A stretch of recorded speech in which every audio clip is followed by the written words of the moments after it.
tini Republic Day ni stock mobile shop hobaikha abono tui chung tini live chung nailainai oro Republic Day sale ni norok nukui makhana 40% off nei mane mobile bo tikse dam khlaikhe mannai Casify Super Sale second hand mobile hingke norok jodi kemo sungna muchungui tonga hingke norok tini sungui mano hingke chung puila nainai iPhone 10x o jaga 12,000 bai manui tongo nadi obo hingke jodi order khlaina hingke norok khlai mano ang add card raknai hingke iPhone 14 tongo grade B- ni naidi quality joto repair khaijak bini price tonai 26,980 min QC naidi hingke norok jodi kebo mobile nangjagui tongkha hingkhakai sadi ang norokni bagui nainai Samsung Galaxy Note 10 Plus Grade D bini QC naidi tei bini photo naidi hingke tini khoroksa takhuk song ano comment khaimani Samsung Galaxy Note 20 Ultra 5G tongo ang bono text bo reply riyangui tongkha joni nangkha hingke nungna harui mano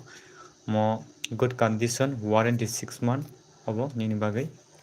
hingke tei khoroksa Google Pixel 7a nung jodi nangkha hingkhakai obo nini bagui hingke tei khoroksa Samsung Galaxy S23 Ultra jodi kebo nangkha hingkha naidi pro fresh condition only display change 12GB tei 256GB hingke tebo tongo iPhone 7 hamjaknai 5,080 taka 5,080 taka o bini COD soho thangkalaiano amahai tamnani 5,500 abahai phainai jodi kebo nangjagui tongkha hingkai join khaipedi hingke battery service no norok tana hadi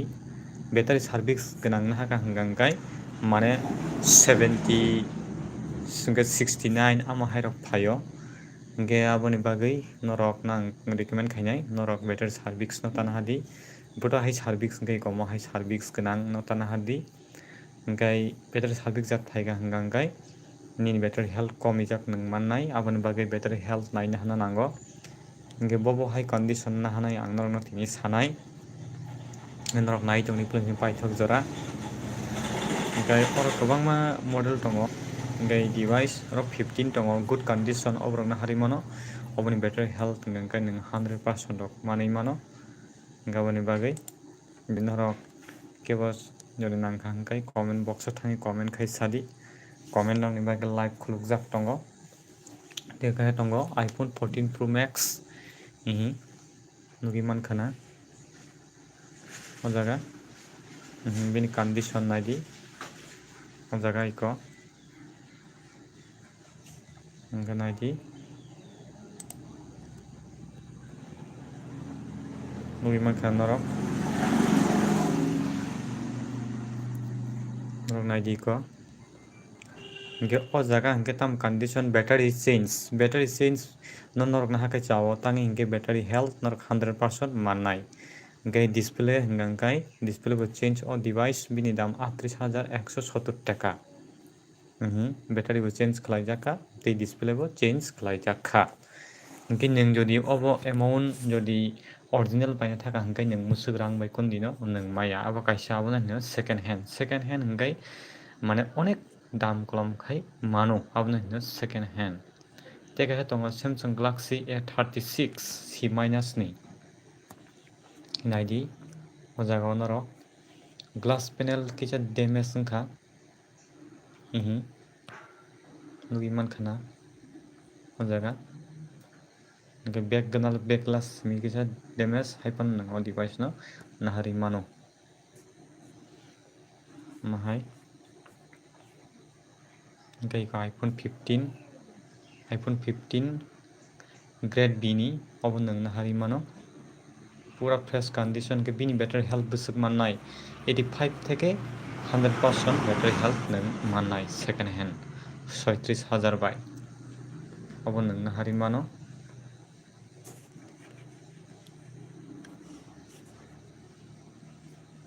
ओंखाय जुदि नायथंनाय रक जुदि सोंनामु जोंखे सोंनि मानो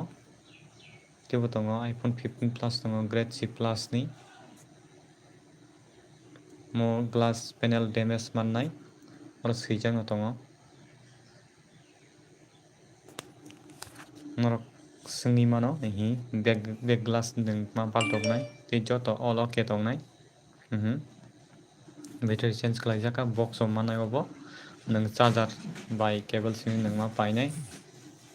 हाय QC put on ID charger not available take glass damage glass simi iko bahai nang mannai nang mono repair खालामनो माहायता ओमफ्राय आमोन बागैनो 38,160 टाका अब CUD दंना आरो 700 टाका आइफन 14 दङ 14 डिवाइस गोबां माना दङ पुरु दङ हि पुरु ग्रेड C नि 30,000 खालाय नों माननाय बिनि कंडीशन नायदिबो बाहाय फटो नुगोन नंनो बिनि कंडीशन गायते हे दङ आं नोंनो फुनुंनाय iPhone 15 pro iPhone 15 pro max बो दङ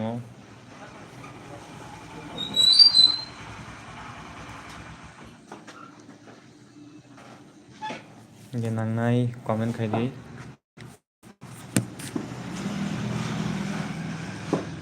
ओ जगह कपि स्क्रीन नंनाय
गनायदि नरक जगह गोबां मा पीस दुखना आइफन 15 प्रो महन ग्रेड बिनि कपि स्क्रीन नाय इको कपि स्क्रीन सैजांनो दङ बिनि QC रिपोर्ट नाव फुनुगरिनाय गोबां मा पीस दुखना गनायना दिखो स्क्रीन आननोन बैटरी हेल्थ 85 থেকে 100% बिसिंग नों मानै मानो अब हायता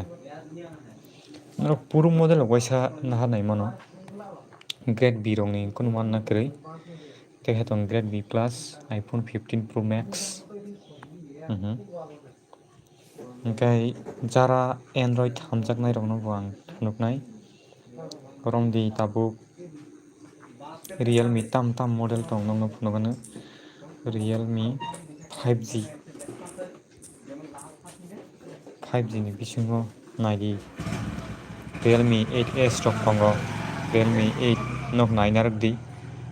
रियेलमि 12 प्लस रक Realme 13 pro 9 pro GT pro गोबां मा मडेल दङ इहि ये जाजाकनाय नरगना हारिमानो मखजात रियेलमिनि थांगाथायखौ रियेलमि जत रियेलमि ओंखाय दाबो बुंनांगौ जों फायनानै ओमफ्राय वन प्लास ताम दं सिनेर' नों जास्ट ने आं फुनुबै दं नरगदि हामजाखाय अलाव screenshot बुयाखै dari mobile order na gana sadi mo mobile order rehini on grade bini OnePlus 12 16 GB 512 GB omo fresh condition mannai और कोनो चेंज करै पूरा न्यू कंडीशन माननाय ओमफ्राय आबोन बागै चेंज जातनो हाके नों चेंज न माननाय अब हाय नरगनो गिमान खाना OnePlus 12 आरो दङ इहि 21,380 टाका नरगनो गिमान खाना ओ जागाव दाम कालानि बिबो दङ 3,871 टाका GT5 अब नोंनो हारिमानो যদি কম দামনিबो दङ द नामाहाय मख'जा तो OnePlus थाखायखौ OnePlus 13 बो दङ इहि ग्रेड बिनि QC फुनुग्रिबानो जत काहाम iPhone 14 Plus grade D minus okay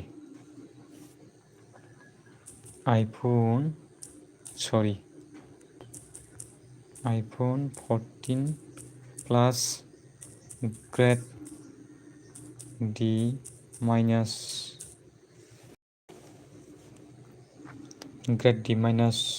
देखो ग्रेड D माइनस उसका QC देखो देखा उसका condition back panel damage glass damage आएगा स्क्रीन रिड्यूस आएगा उसका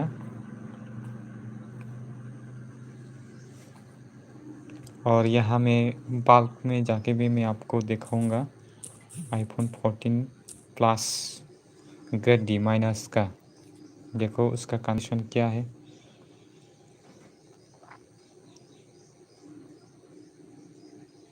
देखो अच्छा ही है लेकिन इसमें बैटरी यूज़ होगा camera unknown display unknown face ID भी वर्क नहीं करेगा आप लेने हैं तो ले सकता है उसका प्राइस आएगा 19,780 और उसके बाद उसका COD आएगा 600 और ग्रेड B माइनस भी है देखो उसका कंडीशन स्क्रीन अननोन और कैमरा अननोन गई iPhone 7 गोबां kokborok आनाव रेकमेंड खायो iPhone 7 ग्रेड C माइनस नि दङ इहि बिनि कंडीशन नायदि बिनि 80% अंगि मानो बिनि बैटरी हेल्थ ओंखाय के चेंज दंनाय देखो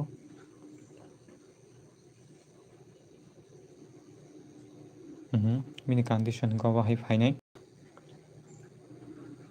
नुगि मानखाना हाना kana हारिमानो बैटरी सर्विस बैटरी नों चेंज मा खायनाय हामाहाय ओंखाय नायदि ओ जागाव 4,400 टाका अब iPhone 7 हिमो ग्रेड C नि अब नाहारिमानो BC image blur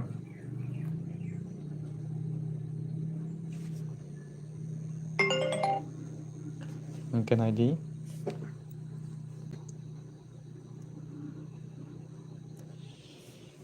जागाव नुगि मानखाना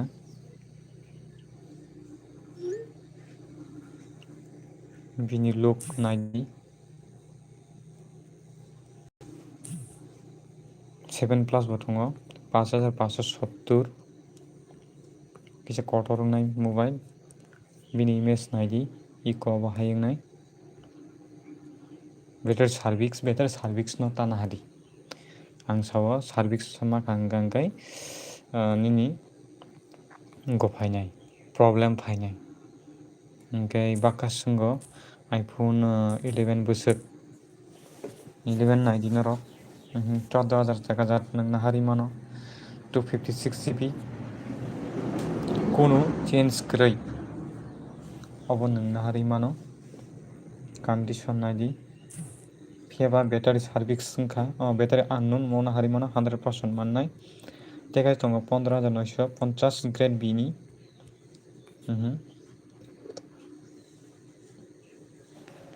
12 Pro iPhone 12 Pro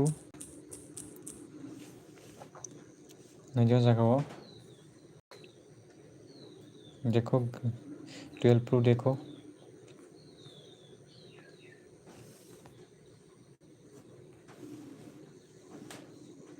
उसका कंडीशन देखो 12 Pro का बैटरी सर्विस और कैमरा अननोन है और 12 Pro E का है ग्रेड E का है 11,710 रुपीस लेकिन कंडीशन बहुत घटिया कंडीशन है यहाँ सब कुछ सेंस है ग्रेड D माइनस का भी है 12 खाई बुसुक सदरा okay 12 फुनुकना yang 12 Nayudu Hi grade A नि 19,390 टाका नरकना हानांगे ग्रेड ए रंगना हादी इको पूरा फ्रेश कंडीशन इको व्हाइट कलर नि सुदु कैमरा पाल्टक जाखादो नाइडी नरकनि सकमान फुनुगो तिजत्तनो अलोके ओनली बैटरी पाल्टक जाखा गावनि बिसो नों थिकस कम नि हानांगे ग्रेड बी नि हादी 64 GB और अंगे बैटरी पाल्टक जाखा याबा बैटरी 100% माननाय जे पाल्टक जाक बैटरी जे प्रपन हादी इको बैटरी कदल थेबो जाक काबन बागे मो 100% नों माननाय बैटरी पर्सन को हेल्थ गे गते बतंगो 13,000 बतंगो गे 13,000 हंगांकाय बिनी कंडीशन किसा हामगला हाइफनो मोबाइल तो काम न फाइनाय को बिनी पैनल नायदी उपलॉक नि किसा हामिया अबर तंगो आम हाइता गाबोन बिसिंगो इको iPhone 12 Pro ग्रेड B नि हाना मुसुंगे Pro मॉडल तंगो ही बैटरी सिमी चेंज अबन हारि मानो 12 Pro हामजा का हंगाय ओनली बैटरी सिमी चेंज ओ मॉडल ओ जगह अबन हारि मानो ओके आबन बिसिंगो 12 टेके फुनुगन आं निनि बजेट छारि बुसुक बजेट नि बिसिंगो नायनाय iPhone 12 ग्रेड D माइनस हंगाय तो 10,000 कन मानो ग्रेड C माइनस बतंगो ग्रेड D बतंगो 12,860 टाका बतंगो ही वारंटी जार बतंगो ओके ग्रेड D नि हिंगे बुटी है कंडीशन नाई डिस्प्ले ओ किसा डिफेक्ट फाइमानो गाबोन बागे कम रंग हिंगे को मन हारि मन आं सजेस्ट खायोनो नोंना हाना हिंगे 15,070 टाका जातनो हारदी ग्रेड B नि ओ जगह अबनि बागे डिवाइस खामनाय ओ डिवाइस न नों हारदी ओनली डिस्प्ले पाल्टक जाखा कैमरा बो कहम नाय अबन हादी डिस्प्ले स्मी चेंज खाइजाक डिस्प्ले जेन्युइन न पाल्टक जाक इकोबो सिंगल मोबाइल अबनि हिंगांगांगाय उनको नुगलाक नों फोटो नुगलाक ओ सिंगल मोबाइल नि कारण बिसंगो बल्क मोबाइल नि नोंना हाना हिंगांगा बल्क नि न फुनुगान फोटो गनांगा मखे iPhone 12 नि इको मन हादी अबो 16,090 टाका र सीबी तंगने 500 इही बेटर सिमी पाल्टक जाक आं हिनो ननो मन हारदी मो 64 GB ग्रेम कमंग जाका हंगाकाय अपन हायावै इको मन हादी 19,390 टाका आमाहाय 12 नि पीस कम न इनके जदि नों 12 एकदम काहाम कंडीशन ना हाना हंगाकाय आबो फुनुकनाय आं ननो तंगदि नों किसा रां माखि बिनाय इक'आवबो हादि ग्रेड आइनि हादि 20,410 टाका 128 GB इनका वारेंटी गोनां जानो हाना 17,841 टाका फेयर कंडीशन गुड कंडीशन दङ गुड कंडीशन 18,781 मो कंडीशन बुजिदि अबखाय गुड सुमका सुपार ते फेयर कंडीशन दङ अमगे 6 month वारेंटी ते फोन नि बखंगो माननाय ते phone proof box original box या इंगे ते चार्जर माननाय चार्जर माने केबल ता केबल चार्जर केबल नों माननाय आमा हाय ओ जागा सैजानो दङ ताम ताम मानाय ओ जागा नासिदि phone proof box comfortable charger जिगा इंगे नङाबो बागै ओ दामनि नोंना हारि मानो इंगे जे चेंज रक इंगे नों तैवा आराम नांगलाक जेमन रमदि डिस्प्ले चेंज रक इंगे तै आराम नांगलाक इंगाबो बागै चेंज साराना हादि आमा हायता इंगे बैटरी चेंज रक इंगे कुनुंगे दो जेमन कैमरा चेंज डिस्प्ले चेंज रक इंगे क्वालिटी असक गाहाम फाइगलाक देखाय दङ 64 GB 12 12,480 C प्लस स्क्रीन सिमी कॉपी गारन बिसिङो नों कॉपी साराना हाना इंगे गैको 16,020 टाका नाना हादि आमा हायता इंगे तेखोका सुंका आईफोन 13 आईडी ग्रेड ए 27,070 टाका इंगे आरन बिसिङो सी नि दङ 18,340 स्क्रीन कॉपी स्क्रीन इंगे बिनि कॉपी माने चेंज खालायजाखा बैटरी हेल्थ 80% सी इंगे आवानि बिसिङो आं ओ बाल्क सेक्शन थांनाय नुगानो आईफोन 13 25,810 टाका ग्रेड एनि बिनि कंडीशन फुनु ग्रिबानो एकदम कटाल अब सेकेंड हैंड नो माने जत्तो कटालता बिनि पार्ट होगन कटाल नों माननाय 23,830 टाका दं ग्रेड बिनि 256 GB आईफोन 13 मखा बैटरी सिमी चेंज खालायजाखा अब फन नाहारि मानो नर खामजाके 23,830 टाका तेबो दङ ग्रेड बी प्लस दङ हि नाइडियर खयथा पिस दं 13 नि आईफोन 13 गोबां मडेल दं ग्रेड डी माइनस दङ ओमफ्राय आईफोन 12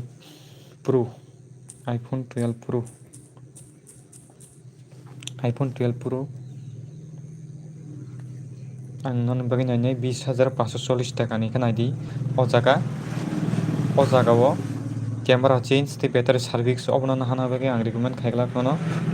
नों जदि काहाम न फ्रेश न हाना हंके आं ताबुन बागै नायनाय 256 GB ग्रेड सी अमको प्रो मैक्स नगै थांका दंगदि आईफोन 12 प्रो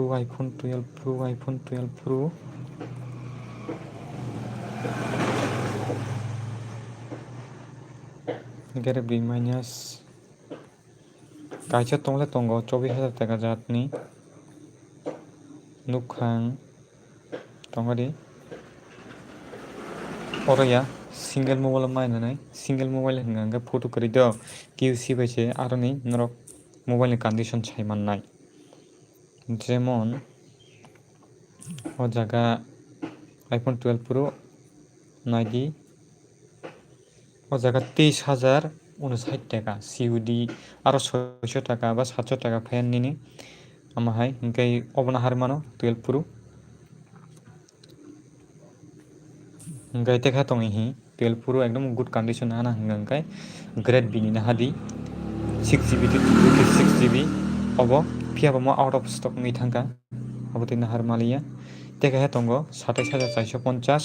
अमाहाय दाम रंनि ना हारिता नरना हांगांकाय इको आरो कुनु चेंज करै नों नुबि मानखाना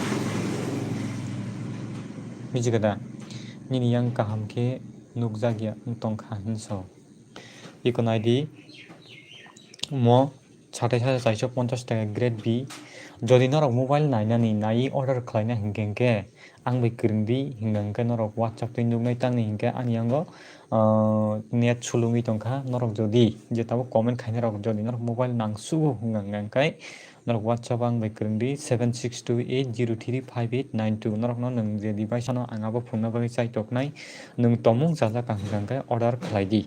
आमाहायता display change khaijak hinkhe gaming ni bagui hada hamno dara kaham no khaimano display change khaijak pono thwngmano norok youtube rogo naidi bui kwbangmano display change rok naharo bujikhada khoroksa takuk naharka display change tei battery bo change botabo kaham no tui tongo iphone 13 pro ang no live pro phunuk ribano bo order khlaina harman hikomo iphone 13 pro bo naharmani 256GB bini dam 26,816 taka bujikha gamon bai kono kirinani kwrui gai thwngmano bo kaham kheno thwng tongo gaboni bagui norok budget kom ni bo nahar mano change pono thwngui mano abo haita nahana hingke bwkhasuk kwrak nanango abo haita ang nahanai hingke chwng naharui nuknabla heda 11 naidi ko 11 ni piece o jaga 14,000 naidi ko kaha tongo 256GB only o jagao battery unknown tei bwswkangni camera kisa blur ngai hini swijak tongo do amahai abo hingke nung nahana hingke ang no recommend khainai iko bono hari mano 256GB 15,960 taka obo sudu battery simi change obo nahadi nahana hingka kai obo nahari mano white color ni ekdom condition kaham only battery simi change khlaijak kha obo 100% battery health phainai nahana hingka ang kwrwngdi iphone 12 pro max 18K ni na 18K ni phunugan ang iphone 12 pro max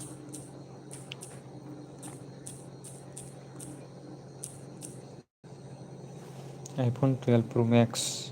ikona 17,000 ni tongo grade D minus ni bini condition naidi battery unknown hingkai screen bo unknown tei glass damage kisa damage mannai hingkai naidi bini condition kisa terajakta haibono cover iwi thungui mano ama haitai tui mano sudu battery bai display paltok jakhabo bujikhada hingke tekai device phunuknai no 12 pro max 17,000 ni tekani iko naidi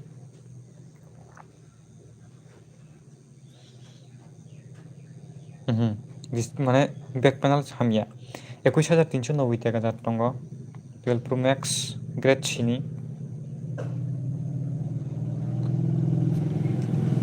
iko bini body kaham no battery health komijak tei camera